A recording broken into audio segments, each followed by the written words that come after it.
Who are you going to fight next? You. I think it's Dubois. And it will be May?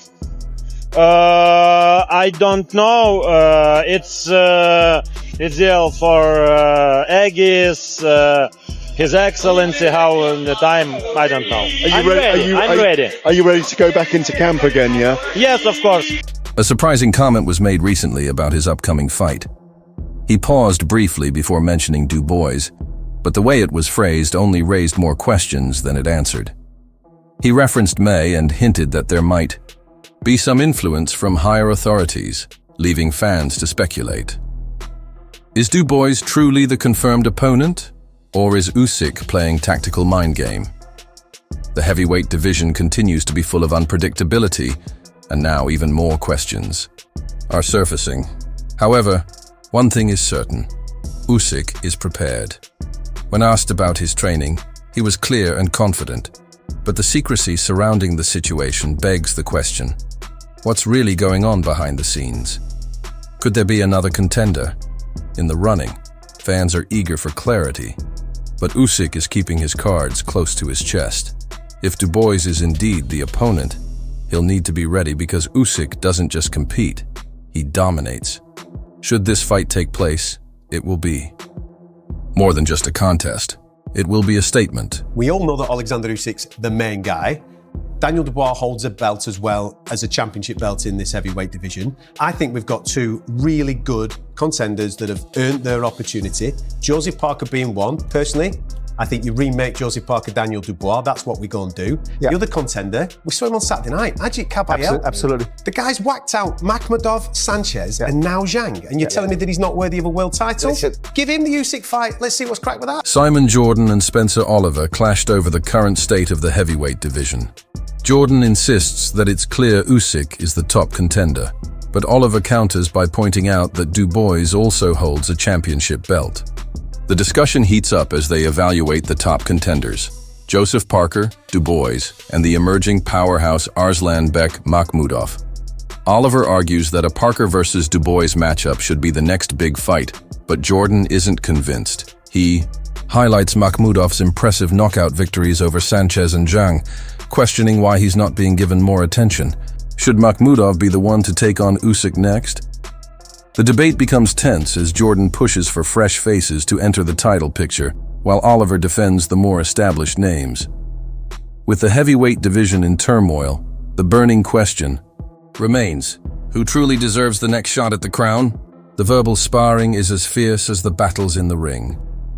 If you're enjoying this discussion, feel free to share your thoughts in the comments below. What I'm saying is, what happened with Daniel? Alexander's saying, oh, I'm looking for a dance partner. That's but what about Joseph Parker? But Joseph Parker will be in a massive fight. And Turkey al-Sheikh and Kabayel is the fight that they will make next. And for the winner to fight but Joseph Parker was on the verge of fighting for the world title against Daniel Dubois. He should have got not the his world fault. title shot. He was ready to go. It's the business of the sport, but I work But that's where we need to change. Let's get back to the meritocracy. Absolutely right. Again. I mean, the meritocracy argument is that Joseph Parker, there was enough merit in the fight between Parker and Dubois in the first place. Joseph Parker was on the brink of a world title opportunity, but once again, politics intervened. While Daniel Alexander continues to issue challenges, Parker doesn't need to chase after fights. He's already in line for a major showdown. The real issue isn't about who's calling out whom. It's about how Parker, a proven contender, continues to be overlooked despite earning his rightful place. The so-called business of boxing is denying fighters the opportunities they've earned. And Parker is the latest example. He was ready to step in for a title fight, but the system failed him. Now discussions are shifting towards a potential clash with Shakram Gyasov for the next contender spot. But why should Parker have to climb the ladder again when he's already earned his chance? This situation is more than just about matchmaking. It's a game rigged by politics that dictates who gets their shot. The heavyweight division is in desperate need of a reset, and Parker's case proves that talent and merit don't always guarantee the opportunities they deserve. How many more times will the system block rightful challengers before something finally changes? But I don't think you have to rate Daniel. Obviously, he's a very, very, very good fighter. Obviously, to his career that he's had so far. But I feel like when me and him meet, it's going to be a different story. It's just a matter of time, really, isn't it? Moses Atama may have respect for Dubois, but make no mistake, he's already positioning himself as the future leader of the division. He recognizes Dubois' skill and the impressive career he's built so far, but Atama is certain that when they face off, the outcome will be different. He firmly believes he'll be the one in control, dictating the flow of the fight. Or Atama, it's not a matter of if their paths will cross, but when. He sees their eventual clash as inevitable. But confidence alone isn't enough to win in the ring. It's about proving oneself under the spotlight. That's what truly separates contenders from those who can't live up to the hype. Will Atama be able to back up his bold words when the moment comes? Or is he underestimating the challenge ahead? Doubters will always be doubters. Haters will always be haters. Like I said, we're not foolish. Our boy was ill, and you don't put somebody who's ill into a fight of that magnitude, a fight where it's a 12-round would be a 12-round fight if he went the distance, yeah, for someone who's not well. And can you imagine, God forbid, had we been macho and went for the money, and then, God forbid, we lost our titles. And imagine. On the other hand, Don Charles is outspoken in his defense of Daniel Dubois. While doubt and criticism are common in boxing, Dubois' recent withdrawal sparked a whirlwind of controversy. Was he genuinely unwell, or was this a calculated decision? Fans and pundits wasted no time speculating, but Charles makes one thing clear. No fighter or team would walk away from a major payday and a career-changing opportunity without a valid reason. A 12-round battle demands peak fitness, and forcing a compromised fighter into the ring could be dangerous. The real issue isn't Dubois' decision to withdraw. It's the toxic culture that pressures fighters to risk their health just to meet public expectations. When Dubois returns, it won't just be about securing a win. It will be about silencing the doubters in a way that leaves no room for further criticism. Yeah, Daniel's fair enough, you know, he had a fever and the two doctors examined him and said on their recommendation, we pulled him out of the fight. When a doctor says to you, we don't recommend that you go ahead with it, we'll be foolish and macho to then go forward and for what? For what reason? No, we're not into the macho business. You know, we have to protect the fighter, the kid, and he's getting his career's highest purse. We ignored all that and make sure he's all right. His health comes first. Furthermore, Dubois' trainer isn't backing down amid the storm of controversy surrounding his fighter's withdrawal. The heavyweight division has had its share of drama, and this latest development has only intensified the speculation. According to Dubois' team, medical professionals advised against him stepping into the ring. But was this decision truly made for safety, or is there something more at play?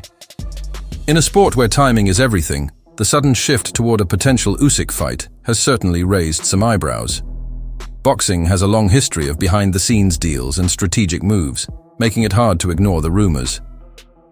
Did Dubois genuinely fall ill at the worst possible time, or was this a calculated move to position himself for a larger payday? With fans and analysts divided, the lack of transparency only adds to the intrigue. One thing is for sure, this story is far from over, and when the truth finally emerges, it could shake the heavyweight division to its very foundations. He says Usyk, he also says Dubois. I know you're in the conversation of Dubois, Usyk. What do you do with your partner? There's lots of things there to be done, and we will do them. I mean, there's no doubt about that. There's lots of... Sorry, I can't hear it. There's lots of things that we can look at, lots of permutations, and we'll get there at the end of the day with a really good fight for Joe. I mean, he's on the Queensbury team, and we'll make sure we deliver for him. On the flip side, Frank Warren is wasting no time in ensuring that Oleksandr Usyk's next move will be a game changer. With so many potential matchups on the table, Warren is laser-focused on securing a fight that will solidify Usyk's legacy. Whether it's a high-stakes showdown or a long-awaited rematch, Warren is working relentlessly behind the scenes to bring it to life. Key timing, negotiations, and strategic decisions will all be key. But one thing is certain. Queensbury Promotions is committed to creating a spectacle that will have fans eagerly talking. Warren knows how much the heavyweight division shifts. With every significant move, and he's determined to keep Usyk at the center of it all. As the excitement grows, when everything falls into place, the fight everyone has been waiting for will be just around the corner. What I felt about him, and I felt that Martin, who very bravely took the fight at short notice. Obviously, he got well paid, but it was Joe's night, and Joe took the fight and that opportunity in style and delivered in big. Meanwhile, Frank Warren didn't hold back in praising Joseph Parker for his sheer dominance in the ring. While Martin Bealey showed great heart by stepping in on short notice, this night was all about Parker, and he made sure there was no question about it. Parker didn't just win, he put on a clinic, dismantling his opponent with flawless precision and relentless power. It wasn't just a victory, it was a statement to the entire heavyweight division. Warren, having seen it firsthand, knows that Parker is no ordinary contender. He's a genuine threat to anyone holding a title. With this kind of performance, Parker has firmly inserted himself into the world title conversation, leaving fans and analysts eager to see what comes next. The real question now is whether boxing will finally give Parker the shot he deserves, or if politics will once again stand in the way of his ascent to the top. Gone out there and done a job on him, so they should ideally rearrange that fight, but from a business perspective, then it has to be Usyk, because that's the money fight for everybody. Do you see what I mean? And Dubois obviously got a score to settle. You know, he feels that obviously after the first Usyk fight, he could probably right the wrong that was done, but who knows? We won't know until they do fight. But in an ideal world, you know, you'd let Joseph Parker get a shot at Dubois, because that was on the table. On the other hand, the question remains, should Joseph Parker get his shot? Or is Daniel Dubois chasing redemption against Oleksandr Usyk? Duke McKenzie was quick to point out that while Parker undoubtedly deserves his chance, the real money fight right now is with Usyk. And let's be honest, money speaks volumes in boxing, making it hard to overlook the huge payday awaiting Dubois in a potential rematch with Usyk. Dubois still believes he was unfairly robbed in their first meeting. But here's the bigger question. Is he bypassing Parker to settle a past score, or is he avoiding a dangerous opponent who could derail his plans? In an ideal scenario, Parker and Dubois would face off first, with the winner earning a shot at Usyk. So what's the right move? Should Dubois cash in on the Usyk rematch, or does he need to prove himself against Parker first? Drop your thoughts in the comments below. Who truly deserves the next title shot, and who's simply taking the easier route? No, that fight was an embarrassment. Dubois-Parker would have been a very good fight. If you gave McCauley 6 weeks to prepare for Joseph Parker, that would have been a very good fight. But the man came in at least 315 pounds, could have been more. But he was grossly out of shape. Was all. The Parker versus B. Cole fight a legitimate contest or a stage spectacle? Critic Thomas Howard didn't mince words, labeling the match a complete mismatch that should never have been approved. Let's face it, B. Cole entered the ring visibly, out of shape, carrying excess weight and looking like he hadn't trained properly. But here's where things get interesting. What if Cole had a full 6 weeks to prepare? Would Parker still be riding high on victory?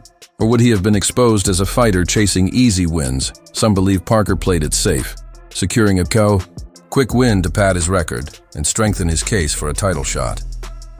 But the real question remains. Should Parker first prove himself against Dubois before stepping up to the world stage? Or has he already earned his place in the spotlight? What do you think? Is Parker a true contender or just lucky enough to catch an opponent on an off night? Joseph Parker in the immediate aftermath called out Oleksandr Usyk, and for me personally, if ever there was a guy who deserves a world title shot, if ever there was a guy who deserved a crack at Oleksandr Usyk, even though Daniel Dubois is a champion, for me it's got to be Joseph Parker at the end of the day. Joseph Parker has more than proven he deserves a shot at the world title. Fresh off a commanding victory, he set his sights on Oleksandr Usyk, and honestly, who's more deserving? Parker didn't just defeat Martin Blue, he dominated a fighter that many heavyweights would avoid, showing his class and skill in the process. Despite consistently facing top-tier opponents and delivering solid performances, boxing politics seem to favor pushing other names to the front of the line. Sure, Daniel Dubois holds a belt, but can he really match Parker's resume? Parker has fought high-level competition and more than held his ground. The real question now is whether boxing will honor the true contender or if behind-the-scenes maneuvering will strip Parker of a well-earned opportunity. And if Parker does step into the ring with Usyk, does he have the tools to crack Usyk's brilliant defense? Or will Usyk's footwork and speed leave Parker swinging at shadows? Let us know what you think, and stay tuned for more on this thrilling heavyweight matchup.